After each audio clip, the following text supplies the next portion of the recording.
అదే అంటే జనాల్ని ఇన్‌ఫ్లుయెన్స్ చేయడం వల్ల ఫేమ్ అయ్యావా? మాటల వల్ల ఫేమ్ అయ్యావా? లేదంటే ఆర్టిస్ట్‌గా ఫేమ్ అయ్యావా? నాకు తెలిసి ఆర్టిస్ట్‌గా అయితే కాదనుకుంటున్నాను నేను. ఎందుకంటే ఆ వీడియోస్ వల్ల ఎక్కువ మందికి తెలుసున్నావు కాబట్టి ఇంకా ఆర్టిస్ట్‌గా స్టిల్ ఆహ్, ఆ పర్టిక్యులర్ క్యారెక్టర్స్ ఇంకా రాలేదేమో అనిపించింది నాకు. వచ్చింది మంగళవారంతో వచ్చింది. What I can tell you is Dhanush, it's accumulative this thing. అన్ని కలయిక ఒక సమయంలో ఒక శుభ ఆరంభంగా జరిగింది కాబట్టి అది ఉన్నది.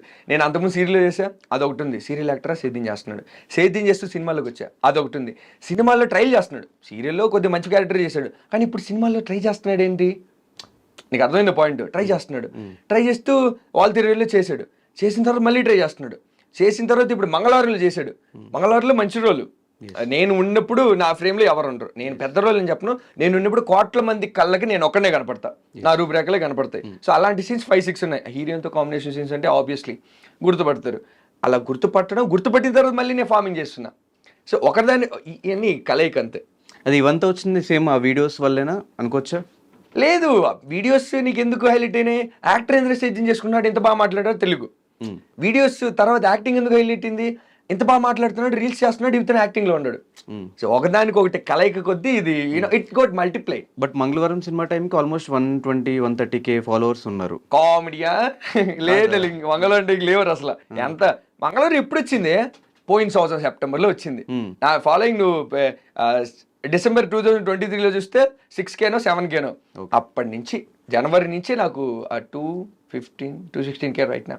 ఆ 6 monthsలో వచ్చిన ఫాలోయింగ్ ఇది. అంతకుముందు అది ఏంటి అసలు? అంటే ఒక వీడియోలో ఒక స్టోరీని రిలేట్ చేసుకుంటూ ఒక మెసేజ్ ఇవ్వాలి ఆడియన్స్కి. ఎగ్జాక్ట్లీ. ఈ థాట్ ఎందుకు వచ్చింది? ఈ థాట్ ఎందుకు వచ్చిందంటే, ఫస్ట్ లింగ్ తెలుగుని మాట్లాడాలి. నాకు తెలుగు మాట్లాడాలంటే విపరీతమైన వ్యామోహం. To be honest, I'm not known if I can use this word or not. వ్యసనం నాకు తెలుగు అంటే పిచ్చి. నాకు తెలుగుని స్పష్టంగా, క్షుణ్ణంగా, స్వచ్ఛంగా, అనర్గళంగా, అవలేలగా, అలవోకగా మాట్లాడలేదు నాకు ఇష్టం. దేశ భాషలందు తెలుగు లెస్స, తెలుగు తల్లి, మా తెలుగు తల్లికి మళ్ళీ పొద్దున్న, ఇట్లా ఇంపాక్ట్. సో ఇది మాట్లాడుతూ, so if you have seen my videos, ఎట్టుంటా కాళ్ళకి మట్టి ఉంటుంది, నా గుడ్డల కర్రలు ఉంటుంది, నేను బేర్బాడీతో ఉంటా. ఎగ్జాక్ట్లీ.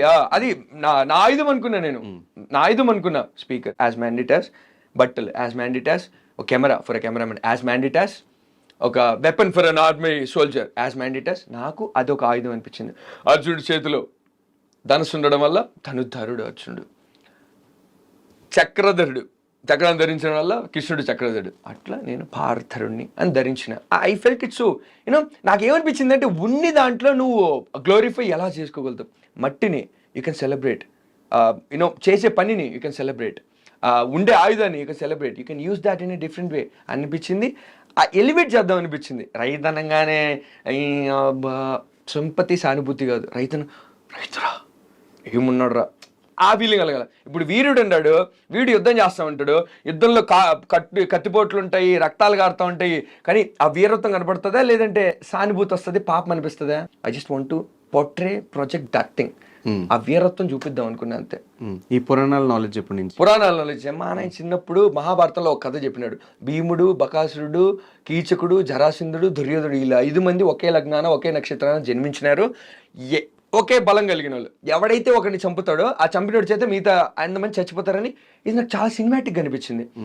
అప్పటి నుంచి నాకు టు బి ఆనెస్ట్ ఈ తెలుగు రావడం వల్ల, దీన్ని చదవటం వల్ల తెలియదు, వాటి మీద ఎక్కువ వ్యామోహం పడింది. ఐ జస్ట్ ఎప్పుడైనా ఫ్రీ టైం దొరికినప్పుడు ఆ మహాభారతాలు చూడాలి. అండ్ దానివేర సూర్యకర్ణ, ఎన్టీఆర్ మూవీ, ఇవన్నీ ఎక్కువ ఇంపాక్ట్ క్రియేట్ చేసినాయి. నేను అక్కడి నుంచి వెళ్ళినోడే, నాట్ దీస్ ఈ మధ్యకాలంలో వచ్చిన సినిమాలు ఇంపాక్ట్ చేయాలి. అక్కడి నుంచి నాకు ఇంపాక్ట్ వచ్చింది.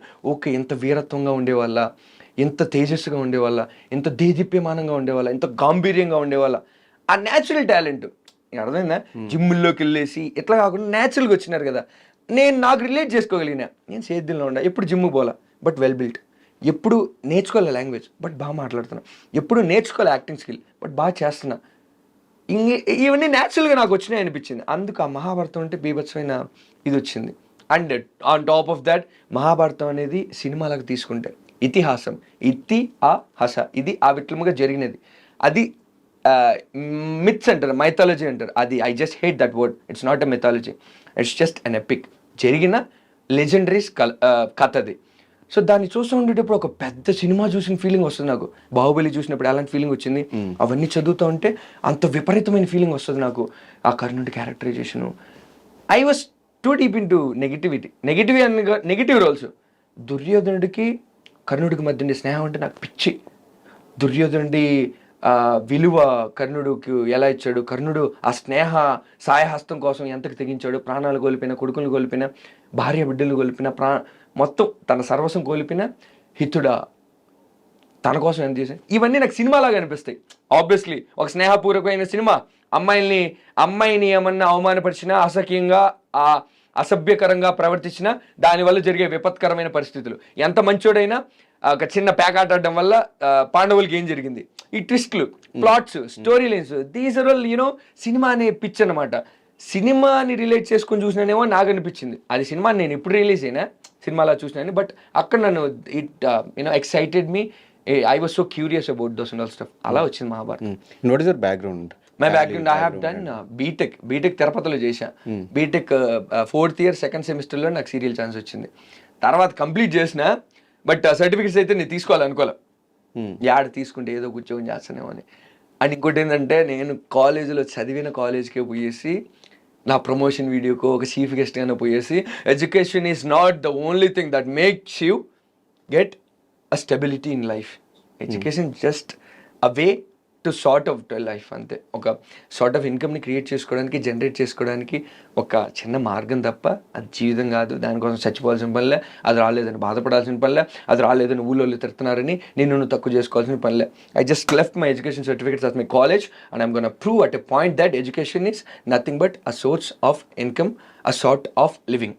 నాకు నటన ఇప్పుడు ఎండబెట్టింది, బట్ ఎడ్యుకేషన్, నేను ఒక సాఫ్ట్వేర్ ఏంటి ఈ గుర్తింపు నాకు వచ్చేది కాదేమో. ఒక సాఫ్ట్వేర్ నేను 3 లక్షలు సంపాదిస్తుంటే you would have never called me for an interview.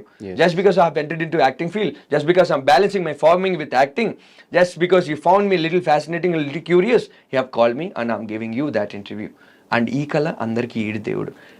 Education అనేది ఒక పులి, మేక, ఏనుగు, కుక్క, నక్క, పంది, ఇట్లా నేను రూపురేఖల గురించి చెప్తున్నా, గుణాల గురించి చెప్తున్నా. పులి పంజాగుణం, దాని బలం. ఏనుగుకి తొండం బలం, అది వెజిటేరియన్, దాని గుణం. సో ఇట్లా వేరియన్స్ ఉంటాయి. ఇది నీ శక్తి ఏంది, నీ బలం ఏంది, నీ బలహీనత ఏంది, దేన్ని నువ్వు జీవితంలో ఎంచుకుంటే నువ్వు బాగుపడతావు, దేన్ని ఎంచుకుంటే నీకు తగదు అనే జ్ఞానాన్ని బయటికి తెప్పించేదే ఎడ్యుకేషన్. దుర్యోధనుడు గద పట్టుకుని ఉంటాడా, వీళ్ళెందుకు పట్టుకోడు? ద్రోణాచార్యుడు ఏం నేర్పించినాడు గురువుగా? దుర్యోధన, నువ్వు బలశాలివి, గదాధారుడు అయితే నీకు బాగా ఉపయోగపడుతుందని చెప్పి. అర్జునుడు కాన్సన్ట్రేషన్ ఎక్కువ, ఆ కాన్సన్ట్రేషన్తో అది గమనించినాడు గురువు. నువ్వు ఇది ఎంచుకో, నీకు బాగుంటుంది. గుర్రాల్ని బాధ వెళ్తారు నకుల్ సహదేవులు, అందుకని వాళ్ళకి అది చెప్పినాడు. సో పాయింట్ ఏంటంటే, teacher is someone who awakes your hidden talent, who shows your right path to choose your career. Okay, వాడంటే అది.